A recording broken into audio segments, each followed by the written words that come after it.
Esdras capítulos 5 e 6.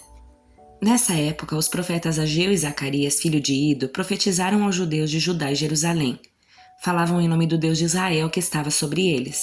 Em resposta, Zorobabel, filho de Sealtiel, e Jesua, filho de Jeozadaque, começaram outra vez a reconstruir o templo de Deus em Jerusalém. E os profetas de Deus estavam com eles e os auxiliavam. Tatenai, governador da província a oeste do rio Eufrates, Setar-Bozenai e seus companheiros foram a Jerusalém e perguntaram: quem lhes deu permissão para reconstruir esse templo e restaurar esta estrutura? Também perguntaram os nomes de todos os homens que trabalhavam no templo, mas os olhos de Deus estavam sobre os líderes judeus e eles não foram impedidos de prosseguir com a construção até que um relatório fosse enviado a Dário e ele comunicasse sua decisão.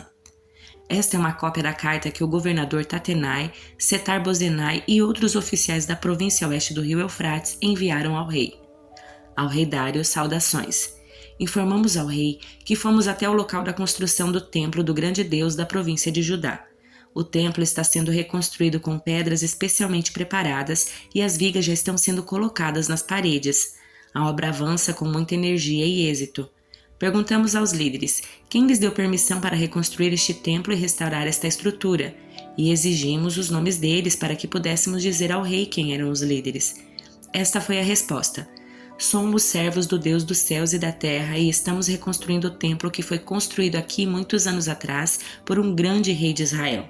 Nossos antepassados, porém, provocaram a ira do Deus dos céus e ele os entregou a Nabucodonosor, rei da Babilônia, que destruiu este templo e deportou o povo para a Babilônia. No entanto, Ciro, rei da Babilônia, no primeiro ano do seu reinado, publicou um decreto ordenando que o templo de Deus fosse reconstruído. O rei Ciro também devolveu os utensílios de ouro e de prata que Nabucodonosor havia tirado do templo de Deus em Jerusalém e colocado no templo da Babilônia. Esses utensílios foram removidos dali e entregues a um homem chamado Sesbazar, a quem o rei Ciro nomeou governador de Judá. O rei instruiu Sesbazar a colocar os utensílios de volta em seu lugar em Jerusalém e a reconstruir o templo de Deus em seu antigo local. Então Sesbazar veio e lançou os alicerces do templo de Deus em Jerusalém. O povo tem trabalhado nele desde então, embora ainda não esteja acabado. Portanto, se parecer bem ao rei, pedimos que se faça uma busca nos arquivos reais da Babilônia para descobrir se o rei Ciro de fato publicou este decreto ordenando a reconstrução do templo de Deus em Jerusalém, e que o rei nos informe sua decisão sobre esse assunto. Então, o rei Dário ordenou que se fizesse uma busca nos arquivos da Babilônia que ficavam guardados junto aos tesouros, mas foi na fortaleza de Ecbatana, na província da Média, que se encontrou um documento que dizia: Memorando. No primeiro ano do reinado do rei Ciro foi publicado um decreto a respeito do templo de Deus em Jerusalém, que o templo seja reconstruído para ser um local onde se ofereçam sacrifícios usando os alicerces originais. Ele terá 27 metros de altura e 27 metros de largura. A cada 3 camadas de grandes pedras será colocada uma camada de madeira. Todas as despesas serão pagas pela tesouraria real. Além disso, os utensílios de ouro e de prata que Nabucodonosor levou do templo de Deus em Jerusalém para a Babilônia devem ser devolvidos a Jerusalém e colocados em seus devidos lugares, que sejam levados de volta ao templo de Deus. O rei Dário enviou esta mensagem: Agora, portanto, Tatenai, governador da província a oeste do rio Eufrates, Setar-Bozenai, seus companheiros e outros oficiais a oeste do rio Eufrates permaneçam afastados de lá. Não interfiram na construção do templo de Deus. Deixem que seja reconstruído em seu antigo local e não impeçam o governador de Judá e os líderes dos judeus de realizarem seu trabalho. Além disso, decreto que ajudem esses líderes dos judeus a reconstruir o templo de Deus. Paguem sem demora todos os custos da construção, usando os impostos recolhidos na província oeste do rio Eufrates para que a obra não seja interrompida. Deem aos sacerdotes em Jerusalém tudo o que eles precisarem: novilhos, carneiros e cordeiros para os holocaustos oferecidos ao Deus dos céus. Providenciem sem falta a quantidade de trigo, sal, vinho e azeite que for necessária para cada dia. Assim, eles poderão oferecer sacrifícios agradáveis ao Deus dos céus e orar pelo bem-estar do rei e dos seus filhos. Se alguém desobedecer a este decreto de alguma maneira, terá uma viga da sua casa arrancada. Ele será amarrado a essa viga e pendurado nela, e a sua casa será transformada num monte de entulho. Que o Deus que escolheu a cidade de Jerusalém como lugar para que seu nome seja honrado, destrua qualquer rei ou nação que desobedecer a esta ordem e destruir esse templo. Eu, Dário, publiquei este decreto, que ele seja obedecido com toda a diligência. Tatenai, governador da província a oeste do rio Eufrates, Setar-Bozenai e seus companheiros obedeceram de imediato à ordem do rei Dário. Com isso, os líderes dos judeus puderam continuar seu trabalho e foram encorajados pela pregação dos profetas Ageu e Zacarias, filho de Ido. Finalmente, o templo foi terminado como havia sido ordenado pelo Deus de Israel e decretado por Ciro, Dário e Artaxerxes, rei da Pérsia. O templo foi concluído no dia 12 de março, no 6º ano do reinado do rei Dário. Então o templo de Deus foi dedicado com grande alegria pelos israelitas, pelos sacerdotes, pelos levitas e pelo restante do povo que regressou do exílio. Durante a cerimônia da dedicação foram sacrificados 100 novilhos, 200 carneiros e 400 cordeiros. 12 bodes foram apresentados como oferta pelo pecado de todo Israel, de acordo com o número das tribos. Em seguida, os sacerdotes e os levitas foram divididos em vários grupos para servirem no templo de Deus em Jerusalém, conforme prescrito no livro de Moisés. No dia 21 de abril, o povo que havia regressado do exílio celebrou a Páscoa. Os sacerdotes e os levitas haviam se purificado e estavam cerimonialmente puros. Abateram o cordeiro da Páscoa por todos que regressaram, por seus colegas, os sacerdotes e por si mesmos.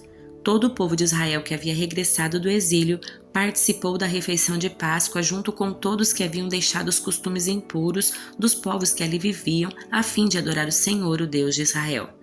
Em seguida, comemoraram durante 7 dias a festa dos pães sem fermento. Houve grande alegria em toda a terra, pois o Senhor tornou o rei da Síria favorável a eles e o levou a ajudá-los a reconstruir o templo de Deus, o Deus de Israel. Salmo de número 104. Todo o meu ser louve o Senhor. Ó Senhor meu Deus, como és grandioso! Estás vestido de glória e majestade, envolto no manto de luz. Estendes a cortina estrelada dos céus, põe as vigas da tua casa nas nuvens de chuva. Fazes das nuvens o teu carro de combate, cavalgas nas asas do vento. Os ventos são teus mensageiros e as chamas de fogo teus servos. Firmastes o mundo sobre os seus alicerces para que jamais seja abalado. Vestistes a terra com torrentes de água, com águas que cobriu até os montes. Por tua ordem as águas fugiram, ao som do teu trovão saíram correndo. Montes se ergueram e vales afundaram ao nível que tu decretaste. Estabelecestes um limite para as águas para que nunca mais cobrissem a terra. Fazes as fontes derramarem água nos vales e os riachos correrem entre os montes. Todos os animais bebem dessa água e os jumentos selvagens matam a sede. As aves fazem ninhos junto aos riachos e cantam entre os ramos das árvores. De tua habitação celestes, envia chuva sobre os montes e enche a terra com o fruto do teu trabalho. Fazes o pasto crescer para os animais e as plantas para as pessoas cultivarem. Permites que da terra colham seu alimento, vinho para alegrar o coração, azeite para fazer brilhar a pele, pão para dar forças. As árvores do Senhor são bem cuidadas, os cedros do Líbano que ele plantou. Nelas as aves fazem seus ninhos nos ciprestes e as cegonhas têm seu lar. No alto dos montes vivem as cabras selvagens, nas rochas se escondem os coelhos silvestres. Fizestes a lua para marcar as estações e o sol sabe a hora de se pôr. Envias as escuridão e se faz noite quando vagueiam os animais do bosque. Os leões jovens rugem por sua presa, saem à procura do alimento que Deus lhes provê. Ao amanhecer eles se recolhem, voltam à toca para descansar. Então as pessoas saem para o serviço onde trabalham até o entardecer. Ó Senhor, que variedade de coisas criaste! Fizeste todas elas com sabedoria. A terra está cheia das tuas criaturas. Ali está o oceano vasto e imenso, cheio de seres de todo tipo, grandes e pequenos. Por eles passam o navio e o leviatã que criaste para brincar no mar. Todos dependem de ti para lhes proveres o alimento de que necessitam. Quando tu lhes dás, eles recolhem. Abres a mão para alimentá-los e eles ficam satisfeitos. Se te afastas deles, porém, enche-se de medo. Quando lhe retiras o fogo, morrem e voltam ao pó. Quando sopras teu fôlego, novos seres são gerados e renovas a face da terra.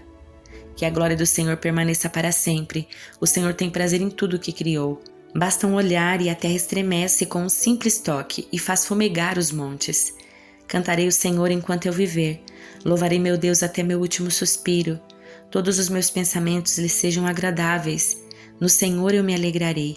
Desapareçam da terra todos os pecadores. Deixem de existir para sempre os perversos. Todo o meu ser louve o Senhor. Louvado seja o Senhor. Hebreus capítulo 2. Portanto, precisamos prestar muita atenção às verdades que temos ouvido para não nos desviarmos delas, pois a mensagem que foi transmitida por meio de anjos permaneceu firme e toda transgressão e desobediência recebeu o castigo merecido. O que nos faz pensar que escaparemos se negligenciarmos essa grande salvação anunciada primeiramente pelo Senhor e depois transmitida a nós por aqueles que nos ouviram falar? E Deus confirmou a mensagem por meio de sinais, maravilhas e diversos milagres, e também por dons do Espírito Santo conforme a sua vontade. Além disso, não são os anjos que governarão o mundo futuro a quem nos referimos, porque em certo lugar alguém disse: quem é o simples mortal para que penses nele? Quem é o filho do homem para que com ele te importes? E, no entanto, por pouco tempo fizeste um pouco menor que os anjos e o coroaste de glória e honra. Tu lhe destes autoridade sobre todas as coisas. Quando se diz todas as coisas, significa que nada foi deixado de fora. É verdade que ainda não vimos tudo ser submetido à sua autoridade. Contudo, vemos Jesus que por pouco tempo foi feito um pouco menor que os anjos e que por ter sofrido a morte agora está coroado de glória e honra. Sim, pela graça de Deus, Jesus experimentou a morte por todos. Deus, para quem e por meio de quem todas as coisas foram criadas, escolheu levar muitos filhos à glória. E era apropriado que por meio do sofrimento de Jesus ele o tornasse o líder perfeito para conduzi-los à salvação. Assim, tanto o que santifica como os que são santificados procedem de um só. Por isso, Jesus não se envergonha de chamá-los irmãos, quando diz: proclamarei teu nome a meus irmãos, no meio do teu santo povo reunido te louvarei. E também afirmou: porém minha confiança nele, isto é, eu e os filhos que Deus me deu. Visto, portanto, que os filhos são seres humanos feitos de carne e sangue, o Filho também se tornou carne e sangue, pois somente assim ele poderia morrer, e somente ao morrer destruiria o diabo que tinha o poder da morte. Só dessa maneira ele libertaria aqueles que durante toda a vida estiveram escravizados pelo medo da morte. Também sabemos que o Filho não veio para ajudar os anjos, mas sim os descendentes de Abraão. Portanto, era necessário que ele se tornasse semelhante a seus irmãos em todos os aspectos, de modo que pudesse ser nosso misericordioso e fiel sumo sacerdote diante de Deus e realizar o sacrifício que remove os pecados do povo. Uma vez que ele próprio passou por sofrimento e tentação, é capaz de ajudar aqueles que são tentados.